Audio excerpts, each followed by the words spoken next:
my mom has this thing where if you're telling her about your problems, right? Like, you'll be like, estoy enferma, I can't pay my bills, like, anything that's wrong with you, she'll be like, y yo que tengo esto, and I'm like, you don't have to do that.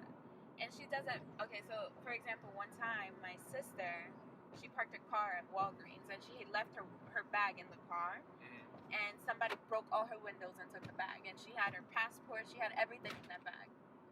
So she's sitting, like, she called my mom and she was like, come, like, this and this happened, and my mom was there. So once the whole situation was done with and they made the police report, my mom comes back home, she's calling my grandma, and she's like, yo estaba nerviosa el día entero y mira porque, like, she just made it about herself. Yeah. And I'm like, you don't have to do this, Miriam. Like, it's never about, it's not about calling your family members by their first name is so OD. Like, I do not do. The only one that I don't do that with is my grandma and my dad. But, like, everybody else, I'm like, Miriam, don't fucking play with me. That's She'll be like, I am your mother, and I'm like, and your name is also Miriam, so that is what I'm gonna call you. But it's like, you know, they know it's like de cariño, but it's better than being like gorda and calling them like, oh, gordita linda, like, no, fuck that. But they drive me fucking crazy, and it's mostly the talking about other people, and then they're like, why don't you hang out with us anymore? Porque no puedo, because every time that there's a family gathering, something comes out of that. Some gossip, some rumor, like, coming out to my family was the fucking worst. I could imagine. The fucking worst. I could imagine. I feel like I can't relate or understand you fully, but I can just imagine, like, how stressful, how, like, how much anxiety was going, like, I don't know. It's like, it takes a lot for you to even say that. And it wasn't even like, my parents tricked me into coming out, and that is something that was, like, that I found disrespectful, because they made it seem like it was an open space to talk about it. And once I did and I told them the truth, they shut down. That's when they And they made it seem like, okay, we're listening to, we're open to listening. Yeah, they were like, we love you no matter what, you just need to tell us this and the third. Like, they had already suspected that I was with the girl that I'm with, and it was just, they made it seem like if I told them that nothing was gonna change. Bro, as soon as I told them, my parents shut down. My mom kicked me out. My dad didn't talk to me for a year, and I remember that same exact day that I told them that I was dating this girl, my dad didn't even hug me when he left. I went to hug him, and I hugged him, and he just dropped his arms. Like, he didn't hug me back and didn't talk to me for a whole year. So, like, it's stuff like that, you know, that makes you realize, you know, your family is not as much of a safe space as you think they are. I feel you on that. That I can understand you on. Because I did a podcast with one of my friends, and I was just explaining to him, like, he was like, yo, how was it growing up with a Salvadoran family in New York? And I told him, it was like, it was good, but it was like, my whole family was, like, against me. Like, so in my experience, it was more of, they thought I was gonna be like a gang member. I was gonna do bad in life. Like, I wasn't gonna make it, and I was gonna be that example in the family that didn't do shit. Yeah. And then there was always rumors about me, like who I was hanging out with, like the bad kids, and doing this and that and the third. But it was like, all that shit gets to you, like, and it sucks because you don't expect that from family, like. Yeah. And that's what hurts the most, like, when you really go through that. And then when you bring it up, they got the nerve to be telling you, like, we've done so much for you. Yeah, so it's, and I'm like, but you have also ruined me in ways that I didn't want to be. Like, my whole life I've suffered from depression and anxiety. Like, that, I do not, that's another thing, I don't hide my mental illness. I advocate for mental illness, like, treatments and stuff. Yeah, no, I'm for that too. Yeah, so, like, my family doesn't like that. My family does not like that. Like, my mom... There's no gray area for them. It's It's either you're fine or you're not, crazy. Yeah. Like, when I first started going to therapy, I was very young. I was, like, 9. Bro, I'm for that. Like, deadass, like, I feel like therapy helps out so much. And I was talking to Eddie about that, too. How people really feel comfortable just talking, like, to others about anything. Yeah, and especially when it's somebody that's not going to judge you. Somebody that has no say in your life. Yeah. That's why my So- homegirl Dominique, been seeing her for 6 years. I love her with my whole heart. Like, and you know what? I feel like my mom feels jealous of Dominique. Oh, okay. And I think that's another thing that my family, like, doesn't accept, that I'm more comfortable talking to a stranger than talking to To a them. And I family. think that's what they don't like about it. Oh, okay. But at this point, like, you have shown me in so many ways that I can't talk to you and that I Yeah. can't trust you. Why would I open up to you knowing you're just gonna go tell everybody else? Yeah. Especially in Hispanic families where, like, you'll be like, oh, ma, this and this is wrong. They'll call your tia right Yeah. away, your aunt, your grandma, everybody Someone knows. in DR is about to find out. Like, Yeah, like, my grandma calls everybody. Yeah. In front of me. Like, Yeah. I'll be telling her something. She'll be like, no, aquí estoy hablando con Francia, que ya me Yeah. está diciendo que tiene un novio. And I'm like, Yeah. oh my God, shut Yeah. up. Throwing your business out there. Right. And I'm like, what is the need? I don't be telling people you still talking to that old man that my uncle beat up. Yeah. Okay, right. So how was therapy for you? For me, You said you started at 9 years old. I did. So basically, I grew up in a domestic abuse household.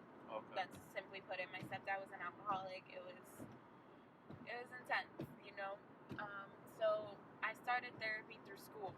When we were in Atkinson, I was Okay. seeing a social worker there. Oh, okay. So, you know, and I was always like, I was not a weird kid, but I was always a little, damn, I don't even know what the word is. I was always like a little to myself. So, Oh. yeah, and like a little sadder than other kids. Did I meet you in Atkinson or when did I? You went to Archer? No. No. But I went to Atkinson. So it might have been in Atkinson. Who did you have as your teacher? Oh, that's. No, yo, my memory is Yeah, shit. nah. Were you in dual language? I was. Yes, you were in dual language with Miguelina. Yeah. Yes, so That's how I met you. I met you through Yeah. Miguelina. Speaking of, I just spoke to her too. Like, I Yeah. love her so much. That has been like, she has been everything to me. Like a sister, a friend, a cousin, anything that I've ever needed, she has been everything. So like, I'm super grateful for her.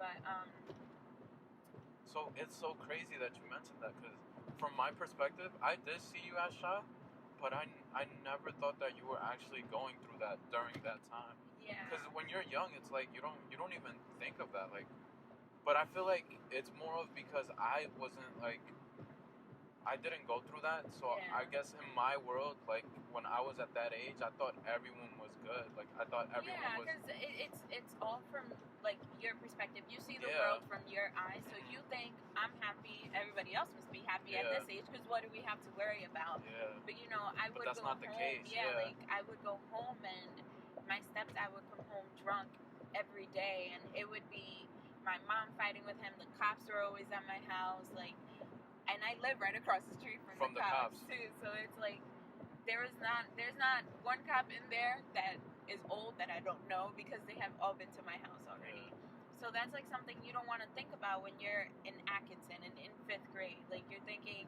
shit, I'm gonna go home and this is gonna happen again. So I don't get me wrong though, I was still outgoing. Like I was shy, but I was not gonna be that quiet kid in class. Like I've always been the class clown. Yeah. So like I don't mind, you know, I didn't mind back then either. Just opening up to people. So I was dealing with that. My parents were divorced, and I didn't. Not that I didn't take it like lightly, but it was just I knew it was gonna happen. My parents can't be together, and from a young age, I was mature enough to know that relationship was not gonna work out because they were always fighting. Yeah. So I had to deal with that, and then I was also overweight when I was younger. I was really overweight, and that was extremely traumatic. For me and my family, the way that they went about it, I felt was super traumatic for me, and still stuff from that time I haven't gotten over. Yeah. Like I have not gotten over things that were said to me, things that were done to me. Like it's just so much stuff that could have been avoided had my family went about it the right way, you know. And I'm not saying they're a bad family. I love my family. They're all good in their own ways. Yeah. But, you know, the nickname Gorda, it sticks. Yeah. And once other people point out insecurities that you have, like, you don't ever not see them. Mhm. So that was like my thing growing up. So that stuck with me for a long time. And then when I was in Dodd, I got in a relationship with this high school kid, and it was that was even more messy because it was toxic too. So it was like every year in my life has been something new added, and it won't allow me to recover from the stuff that had been in the past. Yeah. So, but therapy, I feel like therapy is different for everybody though, because you have to find that therapist. Yeah. Because I didn't find that therapist until a while after. You know, I was seeing this lady that she would just talk about her cats. Oh, okay. Oh my God, I didn't want to talk to her because I wanted to be the rebellious teen that didn't want to. That I was like, fuck this shit, I don't need this. Fuck your cats. Yeah, and she would like, instead of me telling her what was happening during therapy sessions, she would try to encourage me to talk by talking about herself, and we would just sit there and she would talk about her cats the whole time.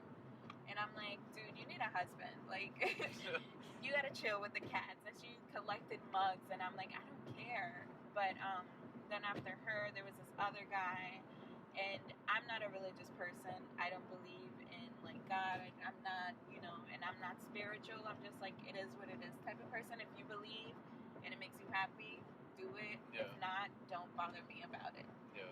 So like he would always tell me God is like looking over you and this and third, and I would tell him, I don't feel really comfortable when you say stuff like that because I don't believe in that.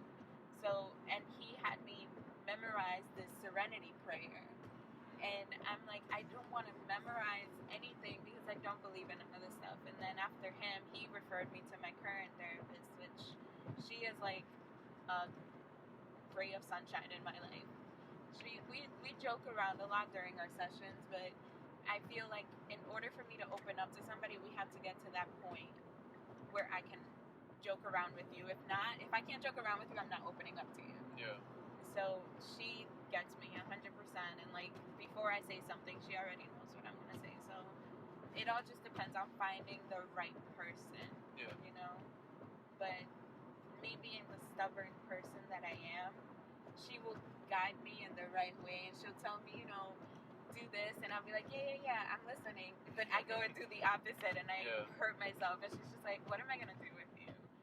So it all just depends on, how you are, how willing you are as well. Like, if you don't want to go to therapy and you go to therapy, it's gonna be a chore for you. You're not gonna get anything out of it if you're just shutting down and you're like, I don't want to talk to anybody. Yeah. So that's pretty much that. But I don't know. I feel like, well, our generation is kind of tough for us because it's like, our parents, they grew up strictly on like religion and don't do this, don't do that. This is bad, this is good. And we live in a time now where it's like all of that is out the window. Like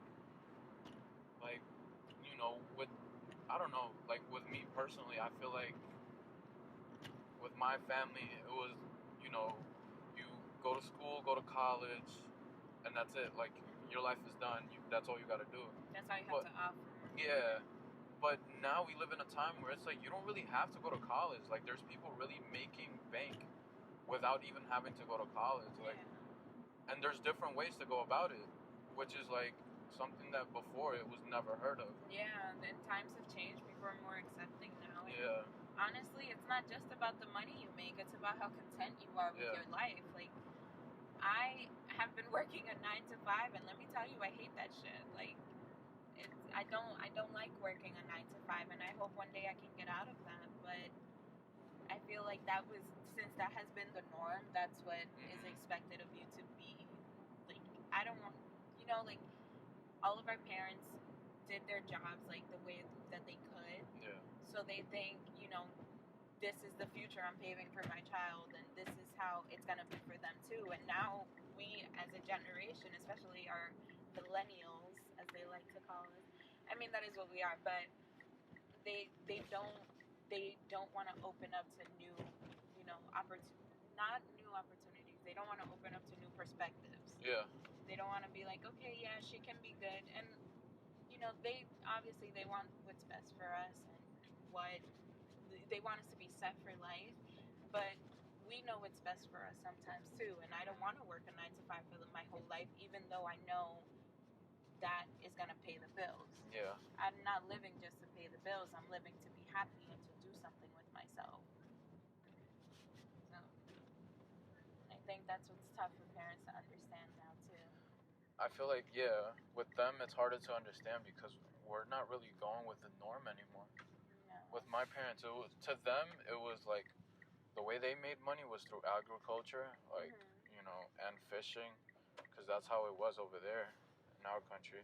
And I'm pretty sure in other countries it was like, if it wasn't agriculture, then it was probably like, doing the best that they could to take care of the kids. Oh, they fucking embarrassing. Oh, I'm sorry. Should I reverse? I don't want to make it awkward. Yeah. There's another spot over there down that way. I thought you were gonna make a left. I was, but then I'm like, yo, fuck it, let me just go for the corner. No. I meant like there's another big parking lot over there. On the other side? Yeah. Alright, let's go find it. Yeah, personally, I'm not really like a 9 to 5 either. I'm more of like, that's why I try to do so much. Yeah. With me, it's like I never knew what I wanted to do, so I just do everything. So you just do everything and see what sticks? And see whatever sticks. And usually, like, when I do more, I learn more, so it's like, to me, I think that's what makes me happy. It's like knowing that I'm not stuck on one thing. Yeah, that you have options, that there's variety, and you don't have to just conform to whatever you were given. Exactly. So you gotta give to yourself too. So I understand that completely, but I don't think our parents are understanding that. I think we're gonna do great as parents because we're gonna be more understanding. Yeah. This one? No, over there. That one? Yeah. It's right across from the fire. From the. Have you been here before? Yeah. Oh, okay. Good. No, this is my spot when I need me time.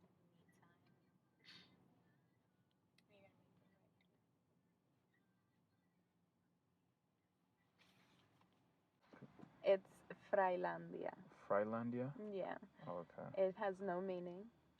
It's a made-up name. Neither of my parents want to take the blame for it. They'll be like, oh, your mom was the one that did it. Your dad did it. But there is one place in DR called Fricolandia, I think it is. So I'm like, oh, they must have made that shit up from there. It doesn't make sense. They were probably influenced by it? Probably. I don't know. But either way, I'm dying to change that name. Nobody calls me that anyway, unless you knew me from school. More people call you, like, Frandia? Yeah, or Fran. Mostly Fran, like, from work. But what do you prefer? Honestly, I turn around to anything. Like, if you call me by anything that starts with an F, I will. So many people call me Frangeline, and I'm like, no. Oh, yeah, I know a Frangeline. Yeah, that's not you. I'm like, no, but I'll still, like, answer it. I don't have any preference to anything, but a lot of people call me Frangelica. Whatever comes out of their mouth is what I answer to, and it shouldn't be like that, because I should own my name, but I'm like, nah, I don't care. Yeah. So when you were saying that, you're for people that, do what you want as long as you're happy, I agree with you. I think it was like a week or two ago that I saw a video of this guy who committed suicide because they were making fun of him for dating a transgender. No. I'm not sure if you saw that video, but long story short, they recorded him on a block, and they were like, yo, so you like fucking men? Or some shit around that line. That's so fucked. And, after that video was going around, like, he did, like, a short message, I think on Facebook or on Instagram, and then he took his life. Yeah. And that's shit like horrible. Shit like that is so sad, because it's like, he was happy, Yeah, and you should be happy for people as long as they're happy. Like, that's none of your business. Yeah.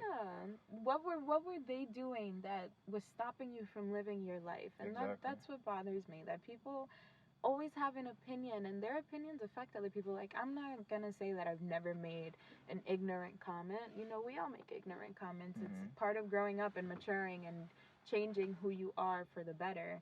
But like, to go out of your way to hurt somebody that much that they feel like their life can't go on anymore, like, how do you live with that? How can you be okay with knowing that you contributed to somebody taking their life? And that's horrible. Just, I cannot say this enough. Just live and let live. There is nothing that feels better than just minding your business. Yeah. Like, and I feel like you're an advocate for that. I feel like that's why you get so much, like, I wouldn't say heat, but I feel like a lot of people really just try to argue with you on points that it's like, I do have a lot of people that argue with me for like the simplest things. Like, there's also people that, you know, they can't accept a girl being outspoken. And that, I feel like, you know, I thought we left that in the past. I thought we had given women voices now to speak, but there are some guys, oh my God, I got this one comment from a guy once that he was like, just shut up and make me a sandwich. Bro, I fucking lost it. And he was joking. Yeah, no, and he I definitely know he was joking, but I lost it. Because in the moment, you know, and I was heated. I was like, fuck this. I'm venting. I'm going to tell you everything that you need to hear. And that little comment just set me off. Yeah. And I was like, don't ever fucking tell me that shit again, because I will kill you. I mean, you know, after I calmed down and I was like, it's fine, but I do get a lot of people that don't like that I'm outspoken, and most of those people are in my family because they want me to be like, calladita, and like sit down and just don't talk. I think that's the good thing about yourself and like people like yourself. It's like you don't stay quiet to whatever people gotta say, you know? Yeah. And I think of like when I have kids, are my kids gonna be like that? Yeah, nah, your kids are gonna OD.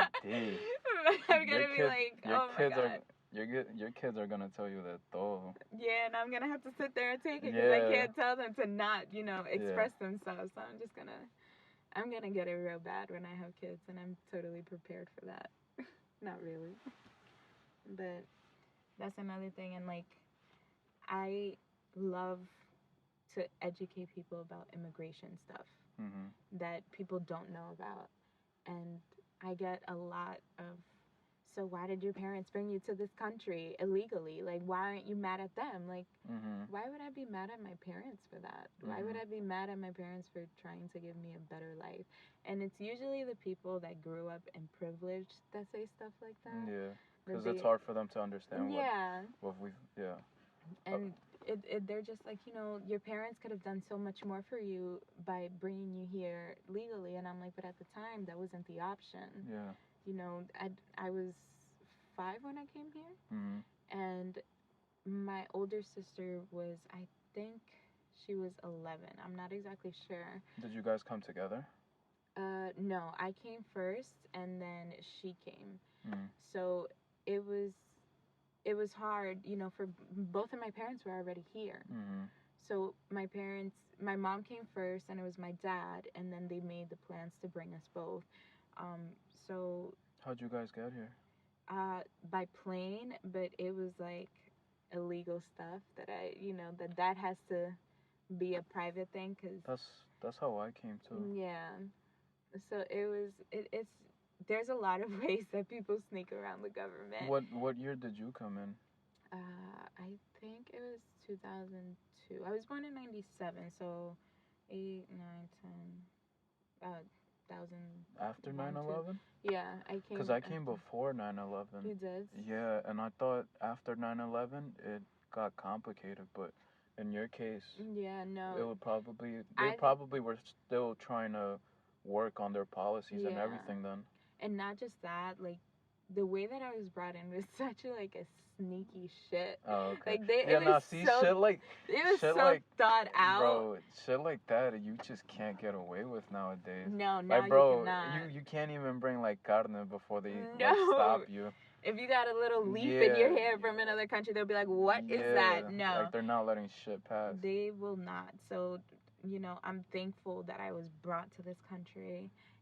at a time where I didn't have to suffer getting here, because there are so many kids right now suffering. It's crazy, because people don't take under consideration their mental health too. They don't. Because bro, they it's absolutely like don't. For them, it's like they're in jail at a young age for what? Like, and for it's for nothing. And it's crazy, bro, because I was really like listening to they were doing like a whole interview on a lawyer, and then they were like, yo, so why can't we fix this? And they're like, bro, because Congress isn't doing shit. And then I was like, wait, what? So I had to rewind it, and then they started explaining how the whole process, like the cages itself, has been there since like the Obama administration, but it continues, but it's not because of the president, because like I said, it was still there when Obama was around. It's more of like the whole process itself. So they were explaining how the ones who call the shots is really Congress. Yeah. And they're just sitting on their ass. So then when Congress doesn't do anything, that's when the president has to do something about it. And usually it's not going to be something good, because it's coming from the president and their administration. So yeah, and especially the president we have now, who is very openly racist, and he is openly ignorant too. So if Congress is sitting around, he's like, I'm gonna act on this now because this is what my people want. And I'm not saying, you know, that it's okay for people to come here illegally, but there are so many ways to go about it instead of incarcerating children that have no say in anything that's going on in their life. Because, you know, what is a kid, let's say somebody's coming from Mexico, what is a kid from Mexico, 5 years old, gonna tell their parents, no, I'm not going? So they're being brought over here against their will, and that's another reason why I really don't understand why they would try to cancel the deferred action for childhood arrivals of DACA. Like, that is for kids that are being brought against their will.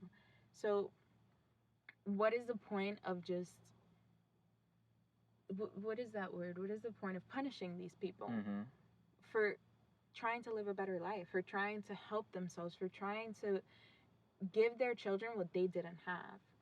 And I just think it's crazy to me how some people try to defend these kids not being fed, not being bathed, like just being thrown in there like animals. Actually, there's more outrage for animals being thrown in those conditions than for these kids. Once you see like a puppy or, oh my gosh, or a cat, it's all over. It's everywhere. It's over for whoever was abusing that cat or dog. It's over for them. Yeah, have but you for seen these that, kids, it's like it's not the same. That girl from YouTube, Brooke House. Yeah, like she hit her dog. She accidentally forgot to edit out the part where she was hitting her dog, and then she got blasted for it. And it was crazy. And she got blasted for that, but we got kids still in cages. And like, there are kids being raped. Yeah. There are kids dying, like, from not being treated the way that they're supposed to be treated. And everybody's just like, oh yeah, well that happens sometimes. Like, no, you shouldn't be okay with that. And I feel like being, you know, me and my situation with DACA, like, I feel like sometimes I can't be as outspoken as I want to be.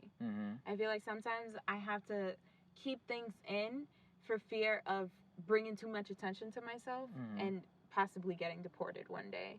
And being like, you never know what the government can come up with. You never know what can happen. So I don't want to be like, oh, fuck the government. And they're like, oh, fuck the government? All right, you're getting kicked out. Word. So I mean, it's tough. Like how you were saying, like, you agree with, like, no open borders because that's dangerous. I agree too. Yeah.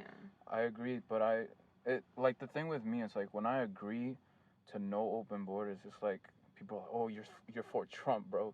It's like, no, I'm not. It's like you just gotta know that there's different angles to everything. It's like, for me, I don't have DACA, but I have TPS. TPS is temporary protected status. So for me, it's like, after it expires, it's like I'm no longer protected by the government. It's like a work permit type. So it's like after a while, it's like it's clipped for me, and basically that timing is coming up soon. And so what are your options after? Well, I spoke to my lawyers, and it's more of like go for DACA as soon as TPS is over. But the way these laws be moving, and it's just Yeah, no, It's you just can't like the file. economy, bro. Yeah. Like the economy, just like immigration law. It's like one day it's good, and then the other day it's bad. It's like they could come up with any policy and then just take off DACA if they wanted to. But it's a harder. It's a wide stretch, but it's like, you know, the way things be moving. It's like it's hard to tell. Yeah, The next especially move. how they already tried to cancel it. Yeah, You know, obviously it was, well, it's still in the process. You know, it's not that they have completely denied it, but it's still up in the air. And that's a horrible way to live. Like, I live, not that I live in fear, you know, it sounds like I feel like I'm constantly living on being threatened, but it's tough, you know, just being scared of getting like pulled over in the street for fear of not being a citizen. And I don't know if many people know this, but if you get a license or a permit under DACA, it says temporary visitor, and it'll say like it'll expire the date that your permit expires. So my permit says temporary visitor, like very, very clear. So I don't like showing people my driving permit. I don't like showing people anything. I don't want to give anybody any type of ID because I don't want to alert anybody of what my legal situation is. So it's tough, you know, like it's just scary. My ID has the same thing. It says that temporary visitor. Exactly, and it has the expiration date too. But in my case, I don't know. With me, it's different. Like, because with me, I feel like this country was never really for me. So if the time ever does come where it's like, you know, I have to leave, you know, I just got to deal with it. And I have to maneuver how it comes. So, I mean, but in other cases, it's like, you know, not everyone's going to be the same. Other people have the fear, you know. It's just hard. Especially, you're from El Salvador, right? Things are not good over there. It's not. At all. Like, at least I can go back to DR and be like, I mean, I'm not saying I want to, but if I were faced with the possibility of being deported to DR, it's still a lot better than going back to a place where gang violence is like everything. Everything is gang violence. You are never safe anywhere that you are. And don't get me wrong, like El Salvador actually has changed with the new president that they have in. So even though there is still gang violence, I feel like, you know, it's getting better now. Like, this man he's tough on the law. Yeah. We never really making progress. Yeah, which is what matters, because we never really had a president before that actually was solid as he is now. So, you know, regardless of how life hits, you know, you always got to be prepared for the worst.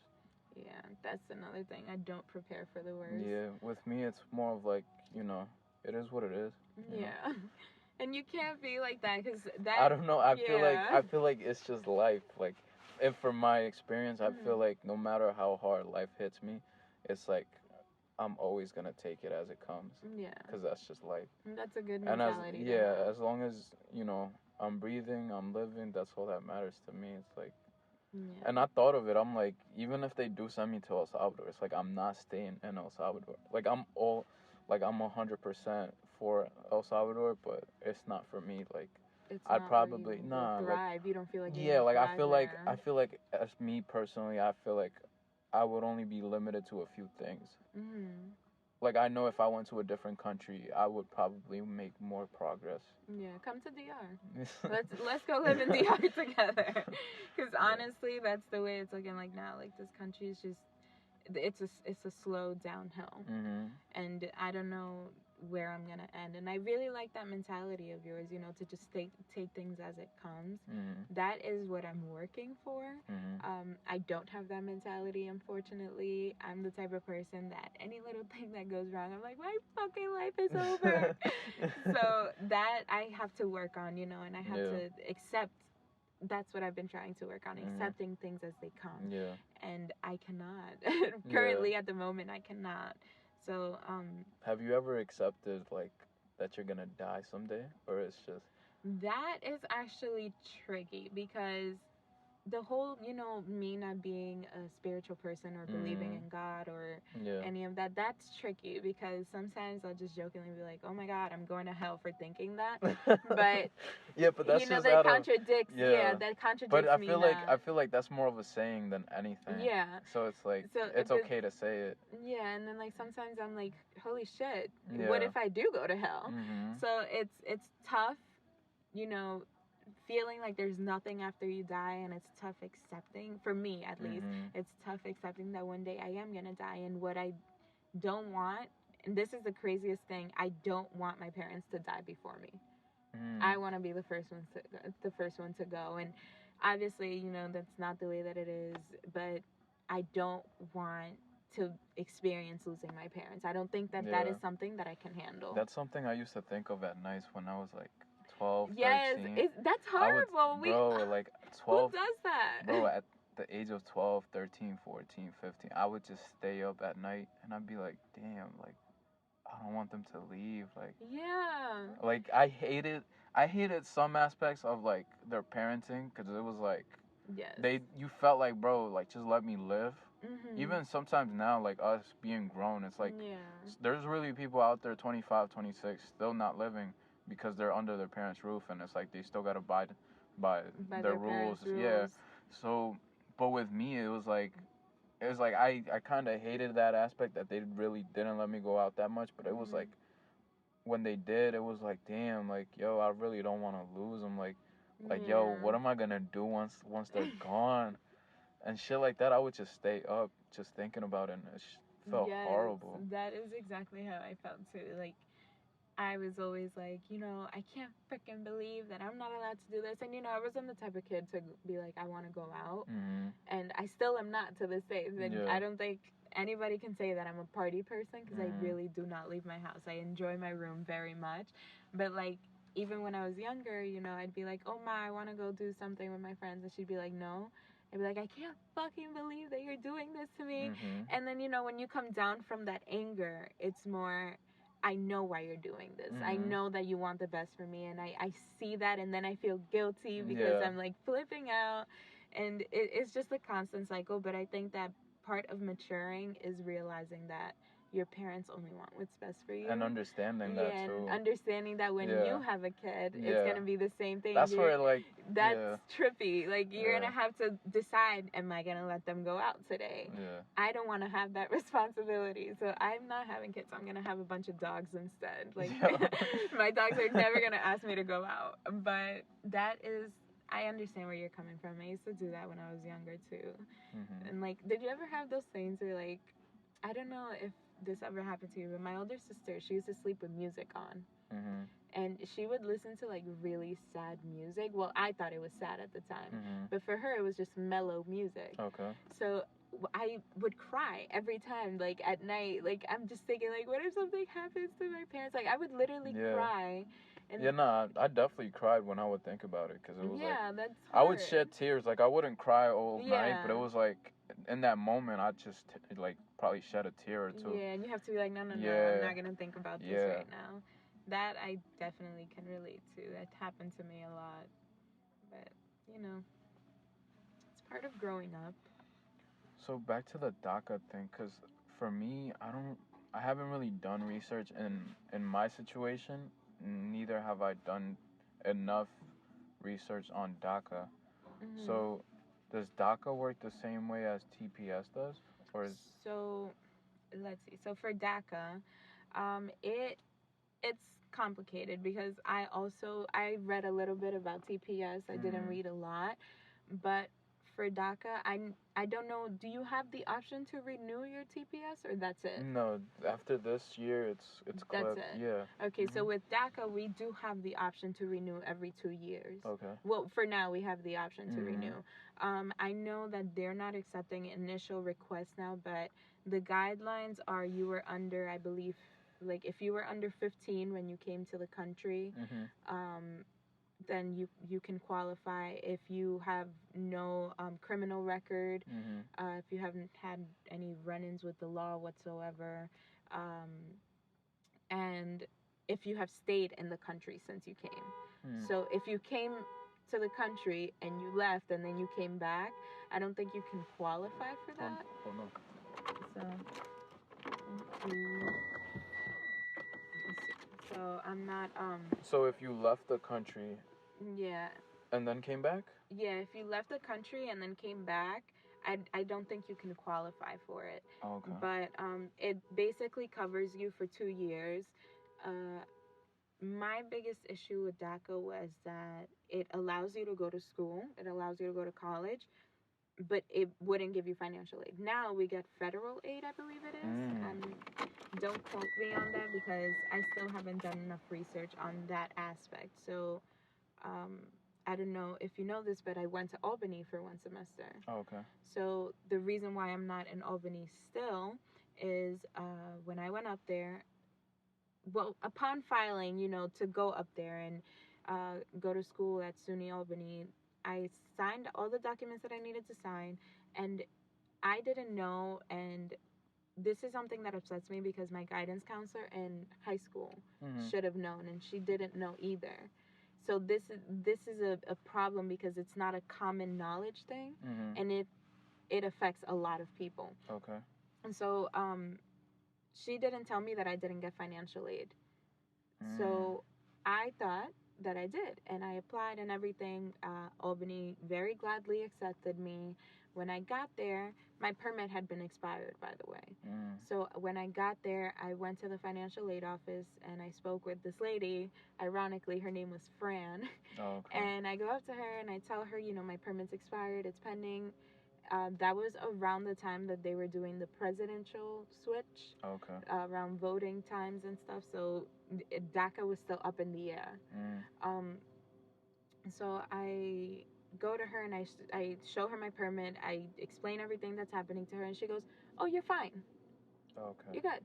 So I'm thinking, okay, I'm good. I don't need anything else. I already showed financial aid what I needed to show them, and she just let me go on about the semester. Towards the end of the semester, I don't remember if it was through a letter or a phone call. I find out that I actually don't get financial aid. Shit. And that I had already completed that one semester. And there was no turning back on that. So you owed that money? So I owed that money for the longest time, since literally August of 2016. That's crazy. It was $15,000 for God. one semester. And that was horrible for me, that just, it was like a big slap in the face because I had already told her, like, had she caught on at the beginning of the semester, I could have easily just, dropped out and not owed them that money and accepted, but not only was I owing them money, I was faced with accepting that I wasn't going to be able to go to school. Yeah. And everybody that knows me knows how I am about school. Yeah, like, no, you're definitely. I was always like, I was always crazy about school since I was young, and it's not like I'm the smartest kid. Yeah. Obviously not. But I was always focused on what I wanted. And you always put the effort in. Yes. I feel like that's where we were so different because I was the one that was like, I feel like you're smart and you got the effort. I feel like for myself it was like I was smart but I never put the effort in. Yeah. So with you I felt like you were always gonna make it far no matter what. And it's crazy because to think that something like that, I feel like that shouldn't have been your fault. Like I feel like both the guidance counselor and financial aid and all the people behind it, it's like they should have at least seen like, yo, you're not qualified. Like, why not tell you this on time? I feel like they're the ones to blame. And it does say it on the financial aid application, but it says it all the way at the end in little tiny letters. That's crazy. And obviously, nobody reads through terms and Yeah, conditions. of course Everybody's not. just like, yeah, I'll check that off, I'm good. But nobody told me. So Albany was gonna actually take me to court for that money, and they eventually dropped their case. They sent me a cease and desist, so I no longer owe them that money. But for that while that I did, because it was recently, actually, I think it was this year that they sent me the cease and desist for the case. Did you pay that off? No, I didn't. You didn't pay 1 cent to it? Not a single cent. That's amazing. And that is what I don't understand. I was fully prepared for them to send me to court. Yeah. And I was going to explain to them everything that happened, because there was no way of me paying that money. There was absolutely no way. And on top of that, my permit was expired, so I couldn't work. There was so many things like working against me in that moment, that I was literally going crazy in my room. And I was like, on top of my permit being, my permit, is there a mosquito in here? I think so. I don't see anything. No, I heard it, but But on top of my permit, being expired, I thought that when your permit expires, you get deported automatically. Okay. So I was scared of that. I was scared of the money that I owed Albany. I was terrified because I have never known what it was like to not be in school. Mm-hmm. So that was absolutely, it was just so many things working against me. And to this day, I still don't know how I made it through that time. That's crazy. That was absolutely the lowest Bro, it's low in my like life. that's crazy though, cause to think like in a way you type finessed Albany off of 15K. Yeah. That's crazy. Out of a whole semester. Cause with my situation, with my experience in college, it was like I already knew off the bat, like I didn't get financial aid, right? So in my situation, it was like I knew I had to pay it, and like during the time I was doing like I was selling shirts, like I was selling like humble shirts and all that, and then with that money that I sold the shirts is how like I basically put myself through college. So semester after semester it was the same thing, but it was always coming out of my pocket. And there was times where it's so crazy, bro, because I had to miss class to be at work to pay off what I was for school, and then that shit just fucked me up because it's like I'm missing classes, so now I'm missing notes, I'm missing the curriculum itself, so it was like what are you really doing then? And at the same time it's like it was never something I wanted to do, so it just came to like a hard realization of like this is not what I want to do. Yeah. Because I'm working my ass off to be in school, but for what? Like.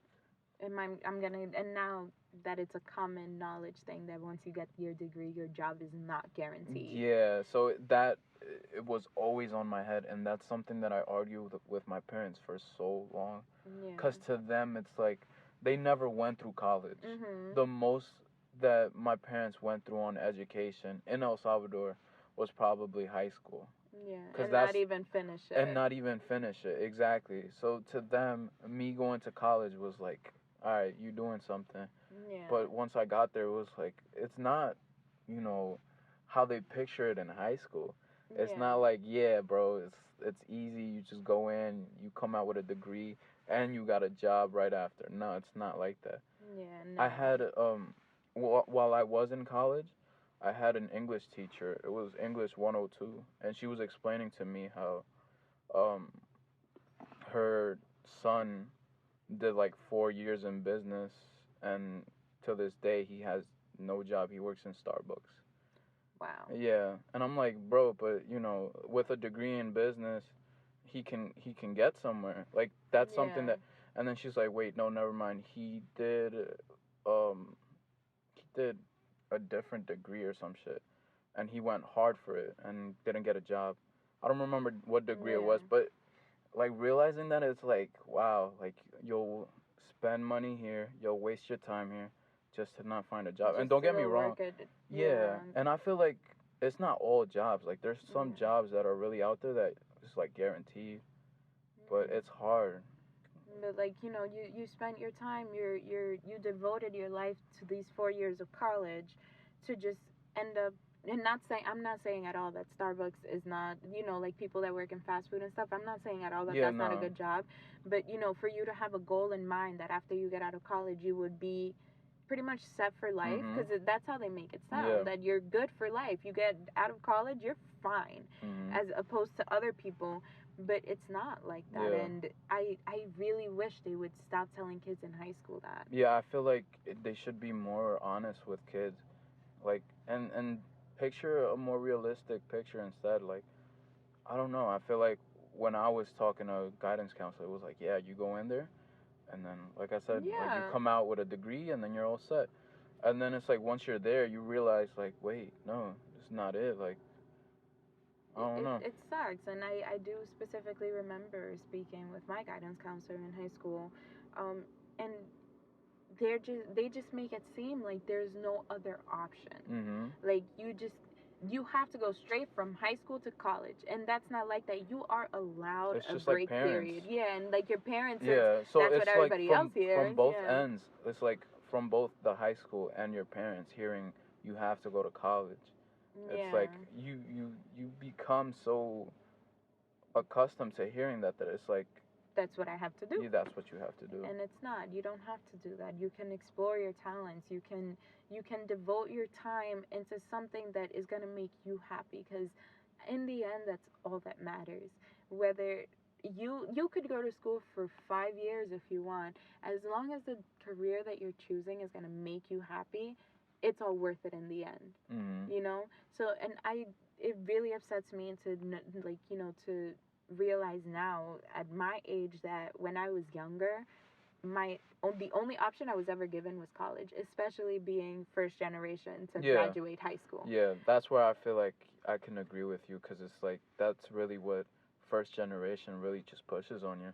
Yeah. It's just the whole idea of college. And like you feel that pressure that Mhm. because my parents couldn't do this, I have to. Yes. And you do, yeah, it would be great for you to, because now if you have a high school diploma or a GED or anything equivalent to that, you do get far from that. You don't need a college degree for most things. Mm-hmm. So, and a lot of things are also from experience.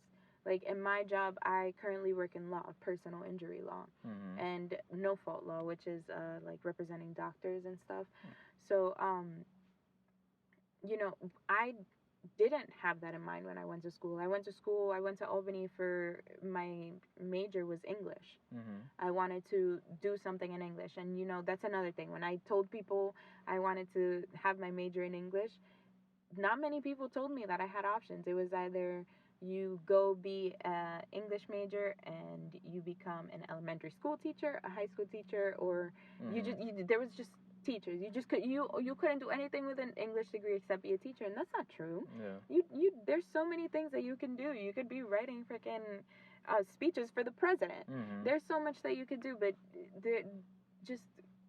there's not enough people advocating for doing what you need to do to make yourself content. And I feel that strongly.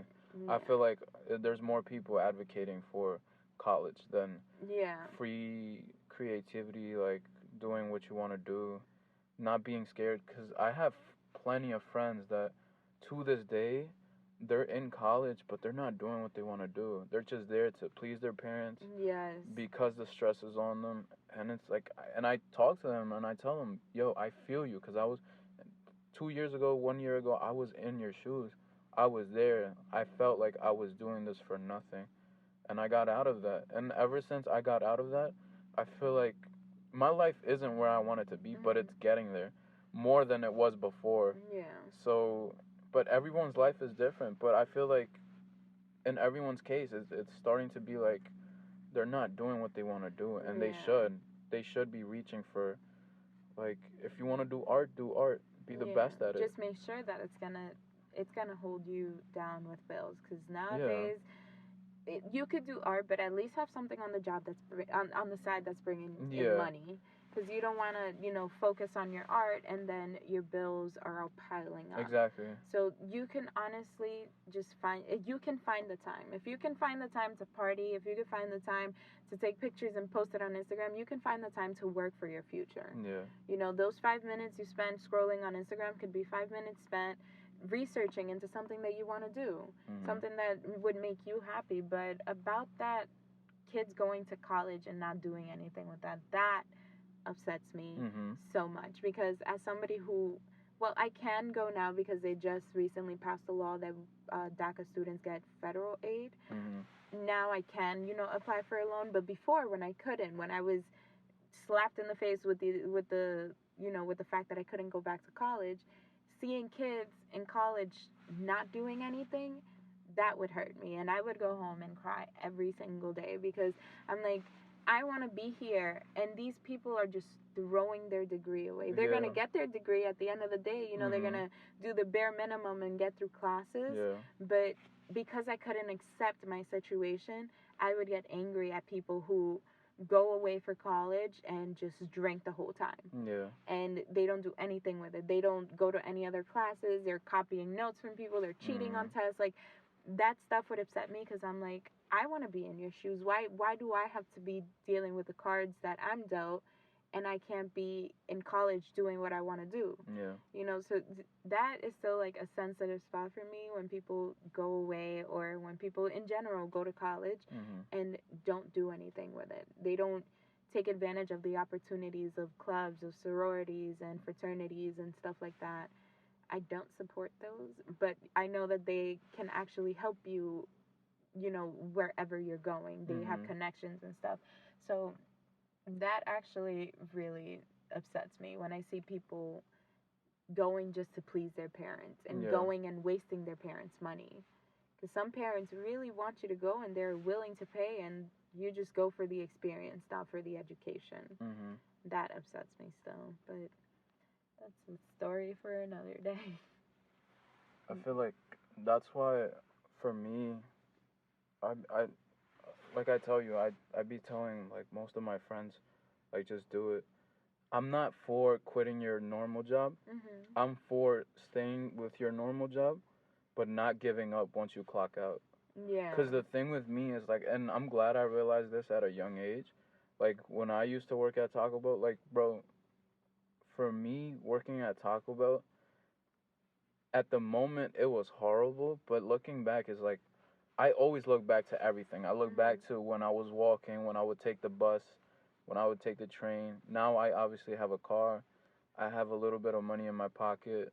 I live better than I used to live before. But I never forget about where I come from and what I've been through. With me, when I used to come out of Taco Bell, I would come out exhausted, and I feel like that was it. Like, my day was done after I clocked out.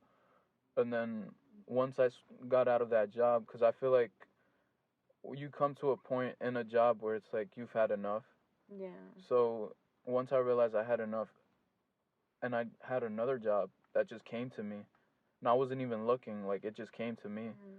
And then once I started realizing, like, yo, I was getting paid better, and I was starting to have more time to myself, that's when I was like, damn, like, I could do something now with my time. Like, I can do something I enjoy with my time.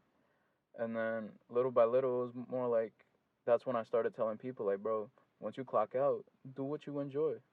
Who's to tell you can't do what you enjoy? If after you get out of work, you love to take pictures, then do that. And then with time, people are going to look into it. You're already on Instagram. Might as well just build your platform. Yeah, do might as well start an Instagram page to post your art, your writing. Anything. Do anything and people, that you can. Nowadays, people, they look on IG for anything to, you know, Pinterest to get, too. yeah, like, to get away from reality. Like, sometimes people really just enjoy watching videos, you know, reading up. I love going on YouTube just to find shit that's new. Like, I like researching shit, like, that I didn't know before. And you see how much those people on YouTube are making just for you, just because you wanted to spend a little bit of your time, you know. Yeah, and it's filling crazy. Up space and it's crazy how much they pay people to make these videos. Like, that is intense. Yeah. They get so much money, and it's, you know, it looks easy because you don't see the editing that goes on before them, the re-recording every time you mess up a word. So you're just like, wow, they're giving, a lot of people actually have that opinion that they're just paying YouTubers like so much money for nothing. But once you do get into YouTube, like, once you become a YouTuber yourself, you start to realize, like, there's the editing part, there's the processing part, there's everything that copyright. comes with. Yeah, copyright that comes with. Yeah. Exactly. So I totally get that. Like, just do with your time something that's gonna make you happy. Exactly. Unless that's hurting somebody else. Exactly. We don't advocate for hurting people. Yeah, we don't advocate for all of that, like, unnecessary shit. But aside from that, you know, it's just, I feel like there's so much pressure to be something and be someone that you can't. That it's not the first thing in your head to just go home and enjoy some alone time. Yeah. Like, when was the last time you went out and, like, just admired the clouds? like look up and just and just be not like, look wow, at I'm here. yeah, and not look at your phone. That's the thing. Like, now we're all glued to our phones, and personally, I can tell you, when I am away from my phone, I get anxiety. But it's not just because I need to know what's going on. It's I'm scared if they're gonna call me and something's wrong, and I'm not gonna find out. You know, that is something that we all have to work on, because I see it now with kids growing up. Kids as little as like 2 and 3 years old are getting iPads, and they're just glued to that thing forever. You know, and in a way, it's beneficial because they are being exposed to a lot more things that they wouldn't be exposed to if they were just playing in their backyard or something. Like my nephew, sometimes I'll hear him listening to YouTube Kids, and he'll be listening to something in like Chinese, and I'm like, he'll literally be genuinely watching something in Chinese, and I'm like, where the hell how are you understanding this? You know, so that is something that I think is like good, but you have to always have a limit. There's always a limit to things, and nowadays parents just, especially now with the generation that I see of parents just having kids and not being attentive to their kids. Like, just, what the hell is that? Is that a boat? You see that light? Yeah, it's a boat. Oh shit, I'm fucking in the dark too. But like, I have seen so many parents that just give their kids an iPad and just forget about them all day. And that hurts me, because that kid is growing, is being taught so many things that you're unaware of because you're here scrolling on Instagram, you know? So it's a lot.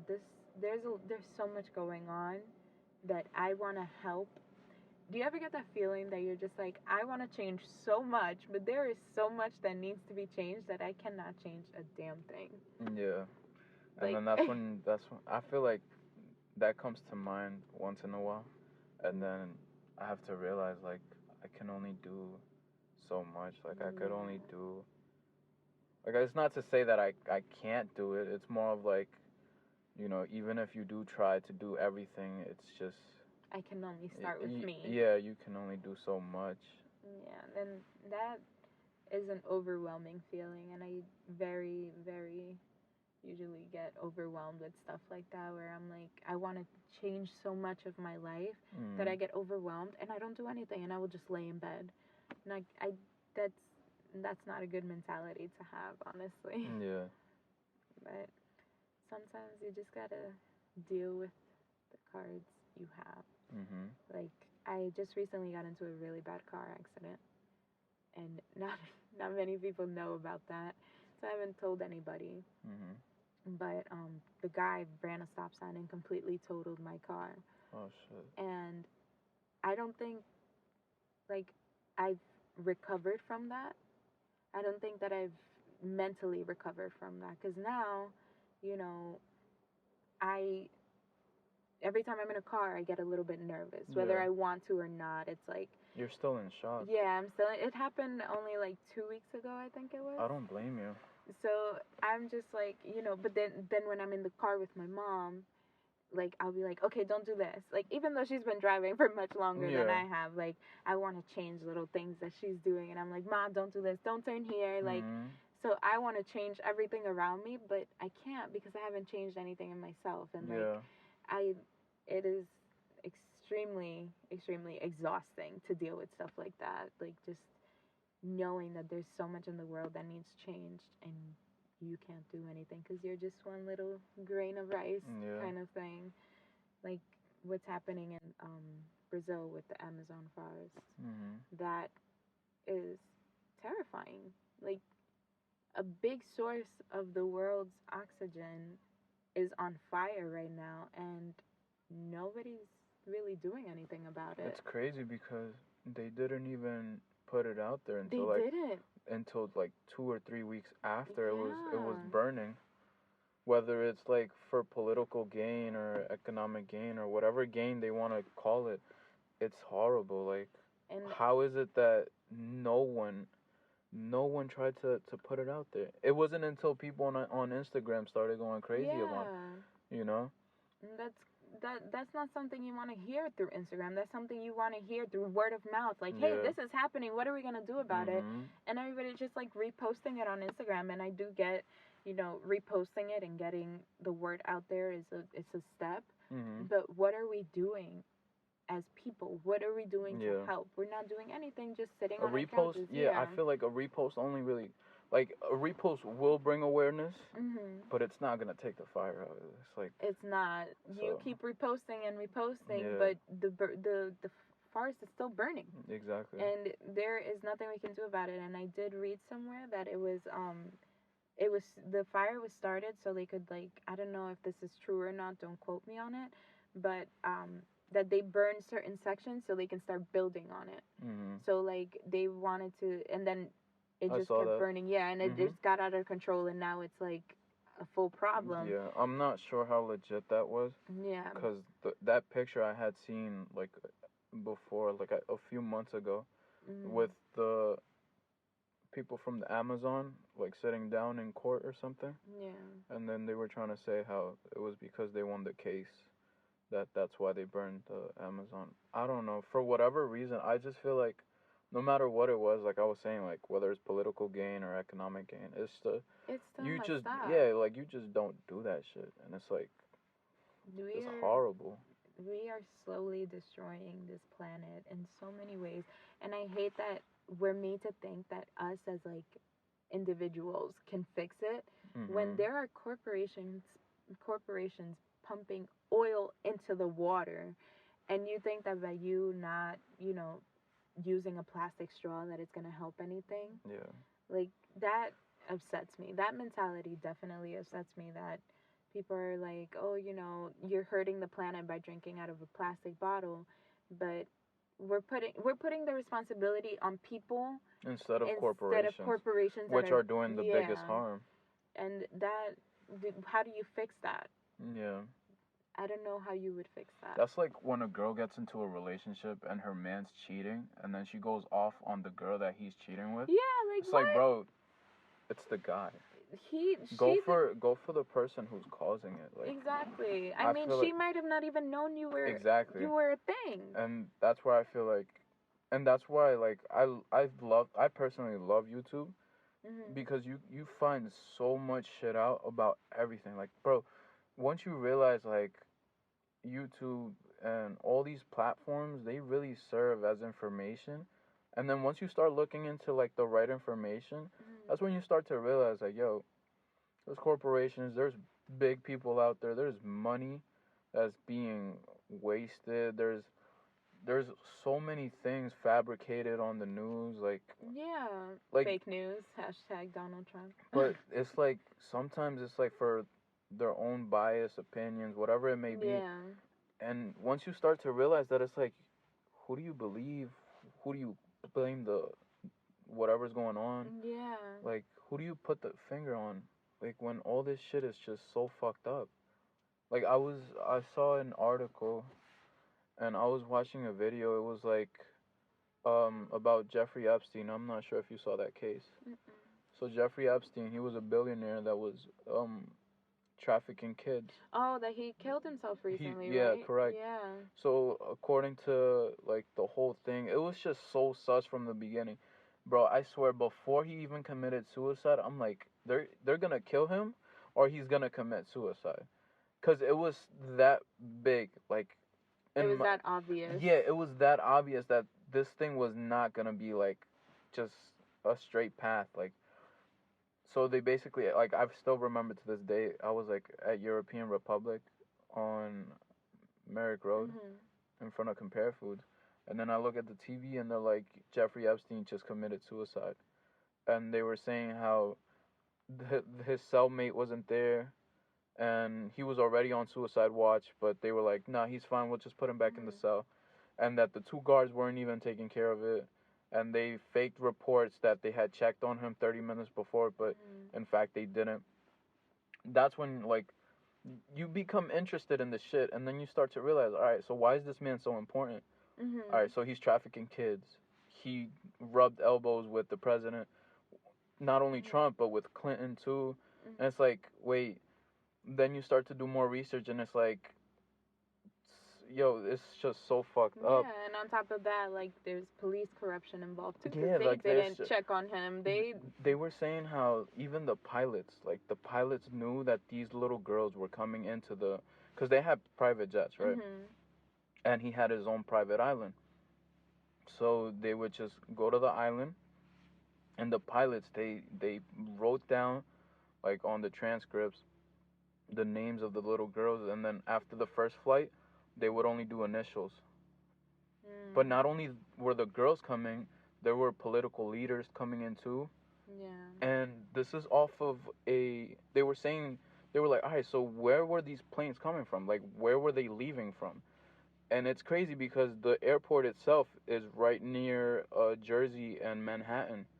Yeah, they were saying it's some airport around there, and that no one was looking into it. Everyone was looking away. Everyone knew what was going on. Yeah. But no one But said you know, anything. there's also money involved in that. Yeah, and that's where I feel like, when it comes down to the politics, when you got corporations, when you got people in power, it's just you don't have a chance. Yeah, you don't, and that's where I feel like I agree with you. Like, people, that's why I feel like people find it easier to blame you and us and everyone around us, except for the big people, like. Because what are you? Yeah. You can. What was that thing? Monsanto, that whole GMO stuff with Monsanto, how they're genetically modifying food, and that it's just they're corrupt as well. But us knowing that Monsanto is producing all of these genetically modified foods, and knowing that they're harming the environment and doing so, but we still, at the end of the day, if I go to compare foods, I'm not gonna check. Yeah. I'm not gonna be like, was this made in Monsanto? Like, we want to fix the problem so bad, and we don't know how to. So we just be like, okay, let's start with plastic straws because it's hurting the turtles. But turtles being hurt is such a small portion of everything else that's going on in the world, and nobody's being held accountable for it, and we're all holding each other accountable for it. So it's tough being in that situation, and it's overwhelming, but there are people that are still fighting for stuff like that they are always advocating, and I genuinely respect those people. Yeah. Like vegans. Everybody's always talking shit about vegans, and they're like, "Oh my God, get out of here with that vegan shit." I tell my friends, the few friends that I do have that are vegans, I tell them, like, "Yo, I support you, like, 100%." Even though it's like we might be like, "Yo, have a burger or something." Yeah, like joking around. But it's like I support that because it's like, in a way, it's hard for us as Hispanics too to get away from, like, the chicken, the beef, because we grew up on that. I was a vegetarian for 12 years. Almost. You were? Or not you still 12. Are? LOL, 12. That's a lot. That's a lot. No, I meant like to say. It was like since 7th grade, and I just stopped like 2 years ago. You stopped being a vegan? Vegetarian. Yeah, I stopped being vegetarian. Oh, you stopped being a vegetarian. But I was for the longest, since like middle school. And how'd that go?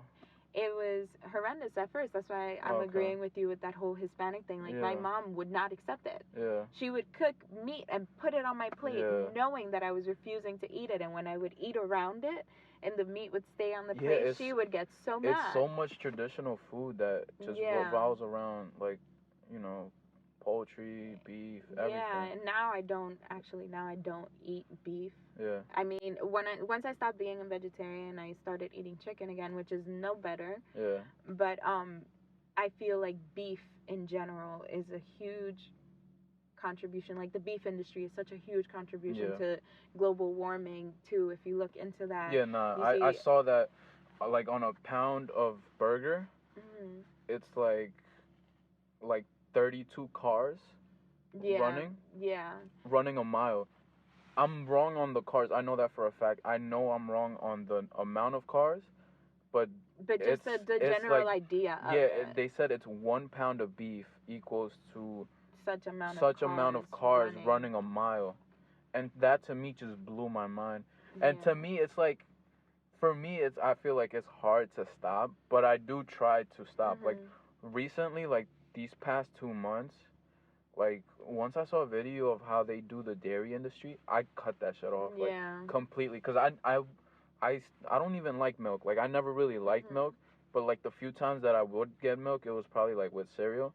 And then I changed that up for almond milk. Yes. So I'm like, yo, fuck it. Like, I love that now there are so many options to milks. Like, yeah, like, and you before, can get soy milk. yeah, and it's crazy. Before, we didn't really have that. I feel like growing up, it was just like one milk and that was it. Yeah, like, it was now the cow's milk, and yeah. that's the only option that you have. And I fuck with almond milk. Yeah, I feel like it has existed, but I feel like now, since we're more aware of Yeah, the problems that cow milk is causing. Yeah, because that video really impacted me. Yes, like, that was the Monsanto stuff, like that. Yeah.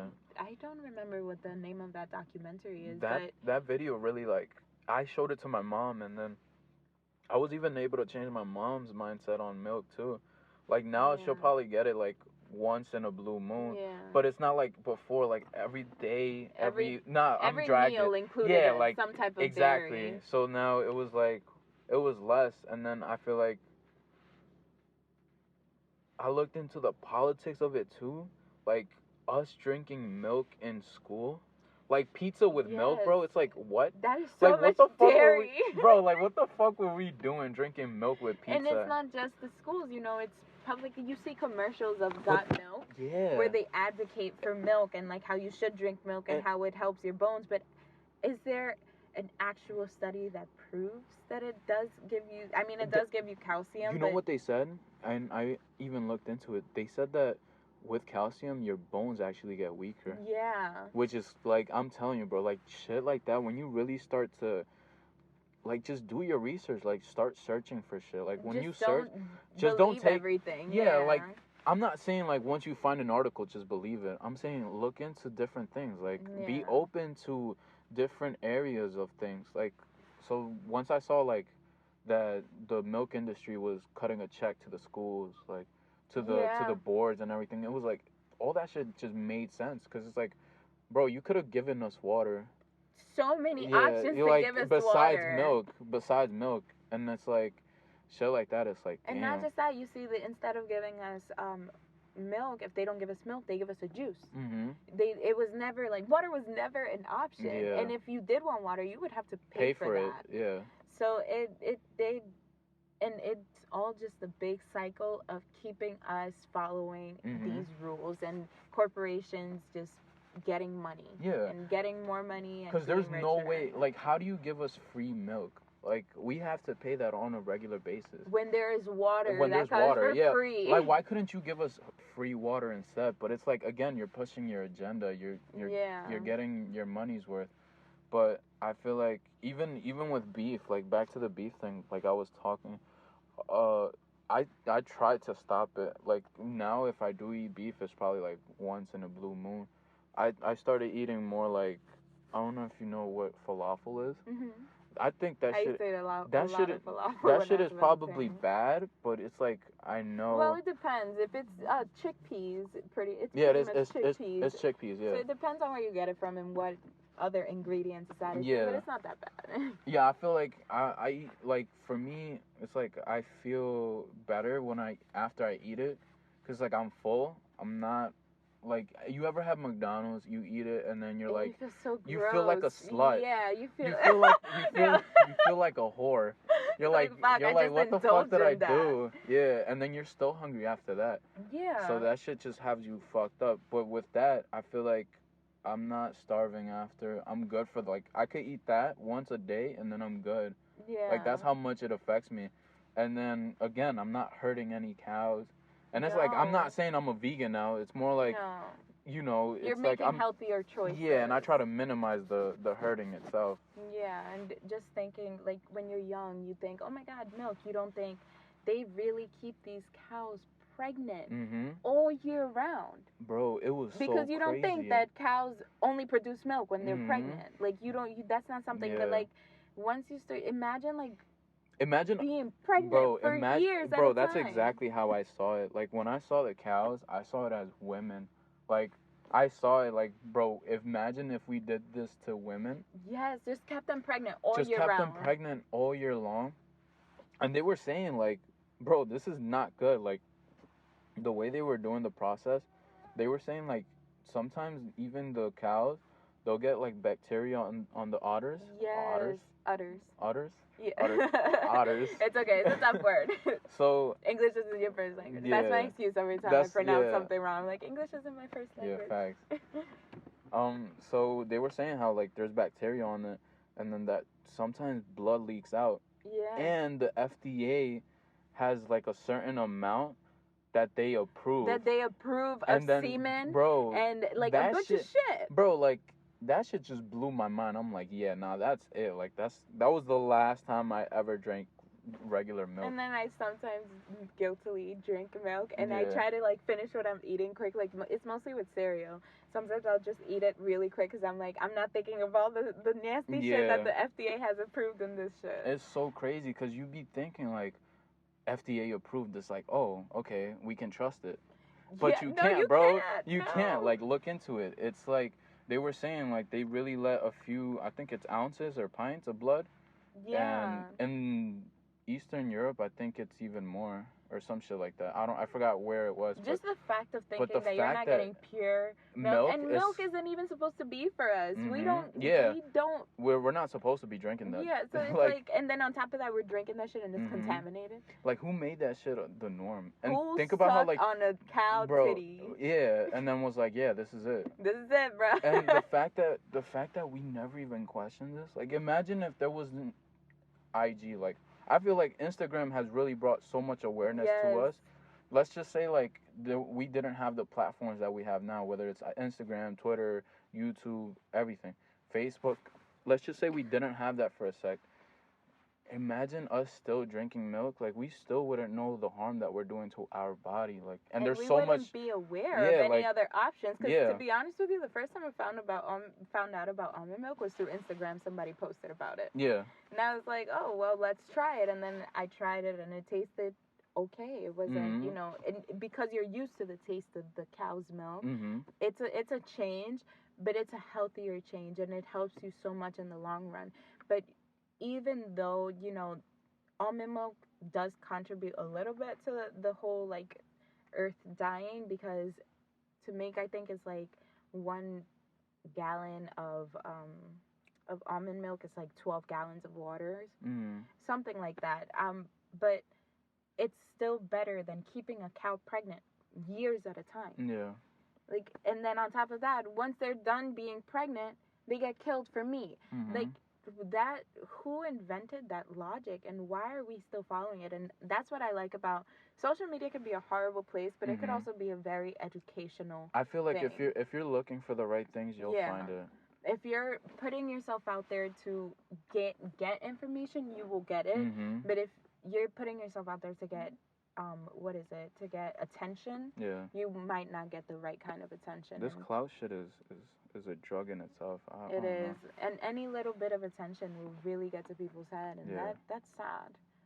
But it's the world that we live in, and as long as you're starting with yourself, I think I feel like it really starts with yourself, and then once you start with yourself, you can really just impact one person, and that one person can really make the difference. It's a pyramid scheme, but like a good one. Yeah. You're not losing any money. You're just making everybody healthy. Yeah, we're doing Herbalife on everyone. Oh, get the fuck out of here. I'm so tired of Herbalife. Like, that pyramid scheme is OD. They are making bank. Yeah, no, definitely. And you know what? Bro, you know how many are there in Freeport? I know there was like, at one point there was like 5 on Main Street. Yes. Because I just seen like one after the other. It's like. But not just that, like, so many people, don't get me wrong, sometimes I really consider switching to milkshakes, because they make it seem like it's so easy. Yeah. But the products are so expensive. Yeah. Have you seen the price of like one little refill? I have. Like, oh, okay. So, I mean, at least I'm losing weight, but your pockets are empty. Yeah. But no, I do. I think that shit works, because I do have a follower from Philly, and she really lost OD weight. But at the same time, it's like she's going to the gym, like, so she's making it happen, like. And I feel like, you know, it just only works if you're actually putting in the effort. Like, you can't expect to be drinking those shakes and then not going to the gym and still losing weight. Yeah, like, that shit just doesn't work like that. It's not going to work like that. But, you know, I saw some guy on a radio show. He was like, "Of course you're gonna lose weight. You're not eating meals. You're drinking shakes." Yeah. So there has to be a downside to it as well, but their marketing team is crazy. Yeah, nah, they Do you could get get like us. a discount if you advocate for it? I I think think that's so. what it is. I think that's what it is. Like, 'Cause I think they'll shit. give you your store and pay for the rent. You just gotta push the product. Yeah, like I think that's what it is. Yeah. And not just that, like people on Instagram, they take one sip Mhm. of a Herbalife milkshake, and all of a sudden, Herbalife changed my life. Mhm. I am so much happier and healthier. Like they really be convincing me sometimes, and I'm like, shit, let me put in my order. But I never have. Yeah. I don't think I can afford Herbalife for as long as people do. I feel like if we were able to survive thousands of years ago without Herbalife, we could really do it still. We can. Yeah. You have to aspire to live without Herbalife. I just hope, it's crazy to think that, this planet is just Dying. yeah. It's literally dying, And we're just watching it. yeah, we're just staring at the pretty sky, like That's crazy. That's like, it's like watching a house burn. It's like you want to do so much, but in the moment, you just can't. There is nothing you can do. Just there. You're sitting there with a little water gun shooting at a huge flame in a house. Yeah. And that's what I feel like people using metal straws is. Mm-hmm. The little water gun just shooting at a house on fire. Mm-hmm. Because the firefighters need to come. You can't put out that fire until somebody that is more in power can put it out. Yeah. And those people in power are not going to choose to because they are getting their money. Like that whole big pharma stuff where you keep the sick people sick. that I'm telling you, bro, it's so many industries that are so fucked up because at the end of the day it's about the power and the money they got. Yeah. If we had at least one person advocating for everything that's fucked up with money, with the power to shut down like most of the shit, I feel like that would be like crazy. And you know that when people come out with cures to stuff, they get killed off. Mm-hmm. They suddenly disappear. Yeah. And that's why it's no coincidence. Yeah, it's not. And there is a cure out there for HIV. There's a cure for cancer. There's a cure for everything. Mm-hmm. It's just you're gonna put yourself at a risk of being killed by the government if you put yourself out there. There was I don't know how he died. There was a doctor that was getting herbs from Honduras, and he treated about more than 10 people that had HIV, they had AIDS, they had cancer, they had a few types of things that had them going. Sorry, there's just so many bugs. It's okay. Yeah. I don't see it. I know I'm not bugging. Yeah, you bugging? are. No, because I swear You're bugging. I heard one in my ear. Yeah, so long story short, he was a doctor. He had herbs coming in from Honduras, and he was treating these patients, and they got cured. And then the courts, they sued him because they thought that he was lying. He brought every single patient with... Yeah, bro. I know I'm not plugging. You're probably not, but Yeah. I don't feel anything. So he brought in the patients. Yeah. I heard it. Yeah, see, I'm not plugging. I got it. It just fell. Okay, great. Yeah, see. All right, That shit. Okay, I see. Yeah. Shit was buzzing in my ear. Mm-hmm. So basically, he cured them, showed the before and after report of how they were diagnosed, and then it was just gone. So it was like, damn, like this doctor was really doing something for the people. And then the fact that they try to sue him and try to arrest him and, shit like that, it really makes you think, like, all right, so if we're really trying to do good, then... And we're not going to get rewarded then for what's that the good. point? And I feel like that's why a lot of people just look the other way. I feel like that's why a lot of people just do bad. because they feel like, fuck it, if I do good, there's no point. reward. Yeah. I lose all this money, I lose all this power, then what do I have? You know? So they'd rather be corrupt and Mhm. still make money. Yeah. So that corruption is such a big thing in the world right now. There's just no going back from how far we are. And I appreciate the people that still think that we can, but do you really think that we can go back on how bad we've made this earth already? Mhm. I just hope that in the future, if I ever have kids, that they don't have to suffer, and they probably will. Yeah, that's a sad reality. Yeah. But for now, I guess we have to just do the best that we can at avoiding us being the problem. Mhm. Like us as individuals, it doesn't take much to not throw something throw your garbage in the middle of the street. Mhm. Even though it's still gonna go to a landfill, at least in this landfill, it's a controlled area. Yeah. It's not like a seagull is gonna come and choke on it Mhm. in the middle of the street, as opposed to it going to a landfill. Yeah. So it's just, there's so much that we could do, but at the same time, there's not enough to save the damage that we've done already. Mhm. But for now, I guess we're headed down the not right path. We are not headed down a good path. Any last words? Just live and let live, as long as you're not hurting anybody. That sounded like you was about to kill me. Like, any last words? Don't kill me. But that is literally the message that I have for people, and educate yourself. Literally, it does not take so much to just look something up. You want to get educated about DACA, just look it up.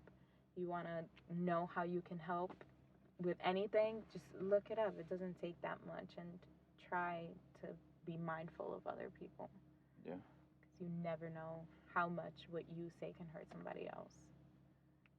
So that is my message to the people. Thank you. Of course. Thank you for having me.